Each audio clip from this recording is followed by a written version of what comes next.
So how do you start a video about a reptilian? Reptilian, that looks Russian.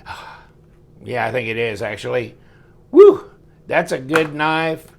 Got it from Knife Nuts, got it from Levon over at Knife Nuts, and I'll show you his little, go onto his Instagram. I'll give you the link to his Instagram, and then he actually has a website where he's bringing in some of these different knives from Russia and stuff and then selling them off. This one's called the Thak, Thak, because that's the sound it makes when it opens and closes. But by the way, whoops, I got a little over curious and I took it apart, a little bit apart.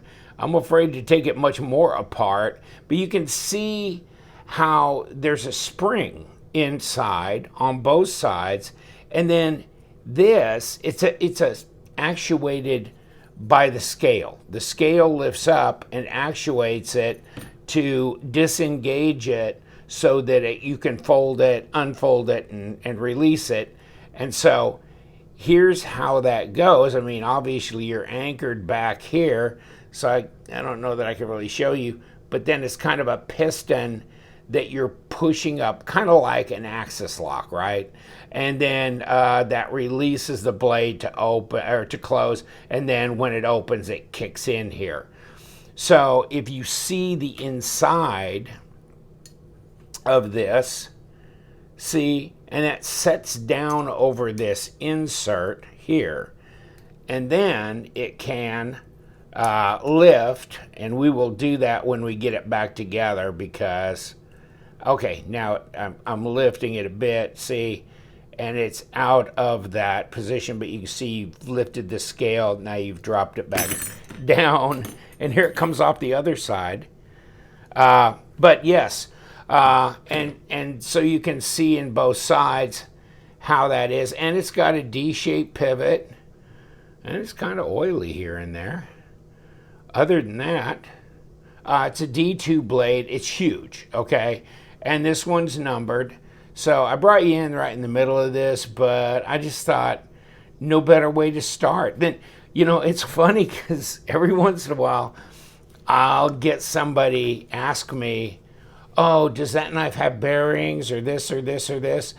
And it's funny because I did a complete disassembly on it so they could see that if they watched the video, but they didn't watch much more than the first 2 or 3 minutes. And then they're asking me a question about something that's actually stated clearly and shown clearly on the video. So here's the knife, and here's, you know, you gotta pull this out you can push this through and then get this out of here. And so you could check maybe under here, but now I got that pin going through there. You know what? Nope, no interest. Don't know if those are, yeah, those are bearings in there. They gotta be, the way it swings and everything. So you got bearings in there, so just use your imagination. Of course, it doesn't need steel washers because these are steel liners, etc. So I guess you probably get the gist of how this knife works. It's really interesting. Of course, you got these screws. Yeah, we'd be really into it if we were going to completely disassemble it. We've got pins and screws and everything, and then we've got these springs that are going to have to fit right here. But, I mean, this gives you the idea of how this whole thing functions. And if it doesn't, tough luck. Okay, so you can see how this fits out, and of course it's machined out inside to accommodate the underneath. And I can do this. I can do this, and it's a number 8 actually. And I was thinking, I can't do this yet, right? But I can do this because it's interesting. The front has no screw like this does, okay? And it felt a little weird, like I'm getting into something. I'll leave it fairly loose here. I'm gonna put this right here.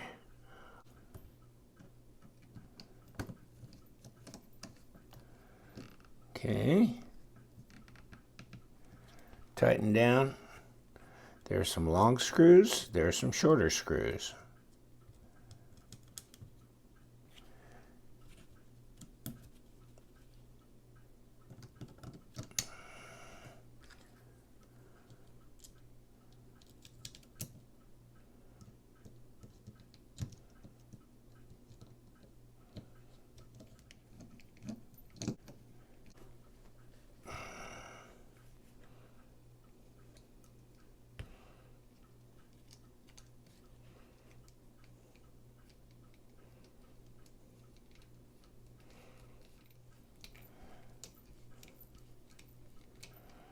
Okay. Now let's put this pocket clip back on. That's a deep carry. Ooh. Yeah, she's a deep carry, all right. Pushed in there flush and down. Okay.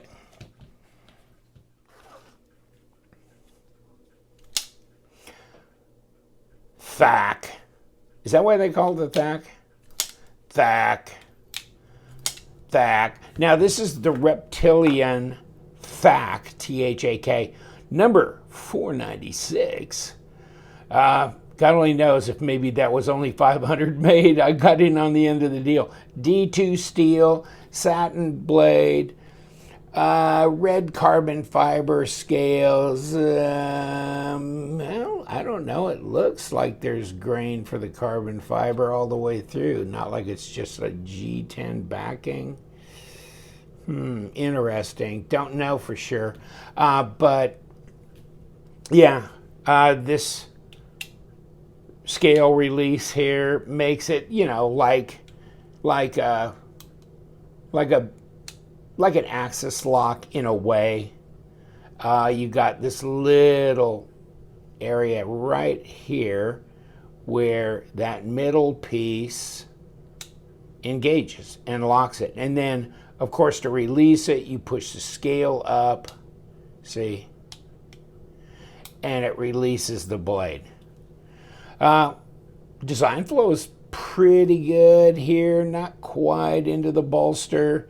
Blade to handle length is adequate. And let's check. We got the length here. Come on. 4.5 inch blade. No, 4 3/4. Ouch. Wow, with 12.5 or 12 centimeters, 10.5 inches overall, 26.5 centimeters. Yikes! Wow, that's a big knife, and it's heavy too. It's rather heavy. It's 10 ounces right on the nose, 283 grams. So, yeah. And oh, by the way, let's kick the blade here. And 0.14, which would be about 3.4. I'm going to call it 3.5 millimeters, I'm sure is where it was supposed to be. 17.7 at 7/10 of an inch. That's thick. That's really thick. And these liners are thick as well, as you saw in the disassembly state. And, but, I mean, you know, how's it rolling? Yeah, on bearings, right? On bearings. And it's interesting for fun. I mean, this is not going to be your everyday carry because it's just so heavy and so thick. But it's an interesting, I mean, you know, I got a lot of knives that are practical. So it's kind of fun to get the knives that are a little bit whimsical. And, you know, it's a pocket sword. It's a monster knife. Will it cut anything? Did it just do that? Yeah, yeah, it's sharp. Whew, it just flew off in front of it. Yeah, it's sharp. It's sharp. You know, actually, for as impractical as this knife is, it's got a pretty practical blade on it. So you could do a lot with that. It shouldn't be too tough to sharpen. And ergos are, you know, this is totally neutral here. You just, yeah, it's good. It's good. You can feel that deep carry clip. but you can feel most deep carry clips too. Whew, that's just a lot of knife. That's a lot of freaking ass knife. So yeah, design flow, that, but okay. Otherwise, yeah, I like it. And blade to handle length, okay, nice. The red carbon fiber, yeah. This might have been nicer in micarta or something a little less glitzy. This is pretty damn smooth. And here's the problem. When you're going to try and disengage this, you're doing it on this slickety carbon fiber. Had it been maybe a G10 or micarta, because you don't want to have greasy fingers. You're going to have more difficulty actuating that. But it looks slick, doesn't it? I mean, when I saw Levon do this on his Instagram, I'm going, how did he do that? Did he middle finger flick something? What?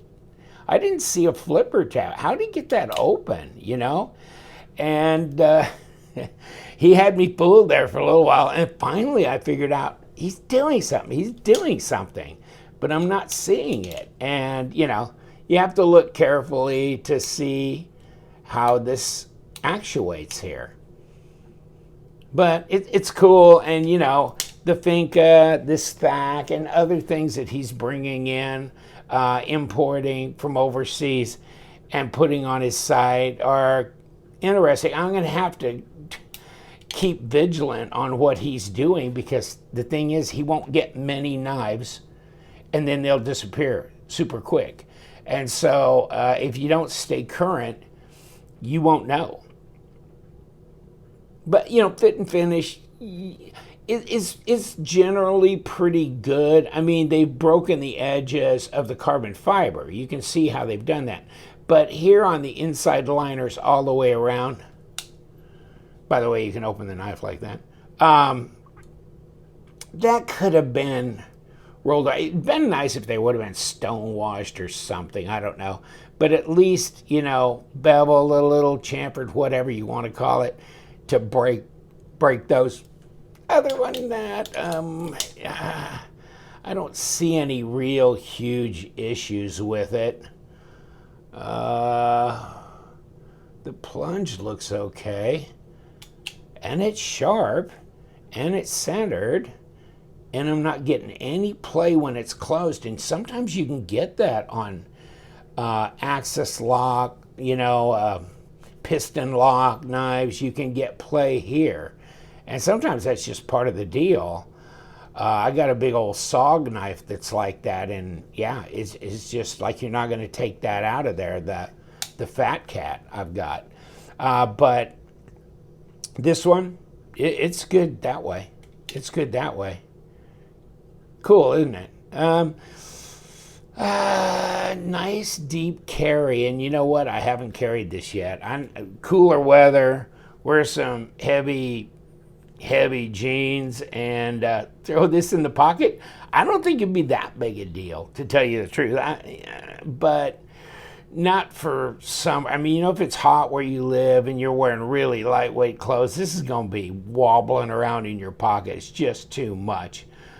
No backspacer here, and you can see these here, these standoffs. This thing is just an incredibly thick beast. And could it have been done where you took more material off and left it not 7/10 of an inch? Could you have made this like a 0.54, 0.55 overall? And if so, thickness, then how much weight would that take off? Could you get it down to maybe 7 ounces? I don't know. Interesting to think about. And of course, making a smaller version of this with micarta, something under 10.5 inches, maybe get it way down to that little tiny 9-inch, something like that. I don't know, but yeah, this is big. But I dig it. It's cool. Where's my balance point on this, by the way? Ooh, it's back here, isn't it? That handle's heavy. And that blade stock is not, it's not 4 millimeters. So yeah, you need to back up in here to get your center.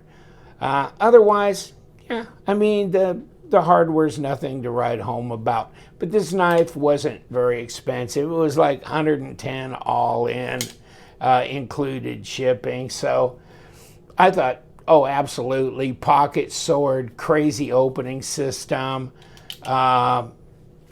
beyond bizarre, really, right? So hell with it. It's way cool. I like it. The Thak, Reptilian Thak. And we do. I love them knives. We love them Thaks. And you guys, stay sharp.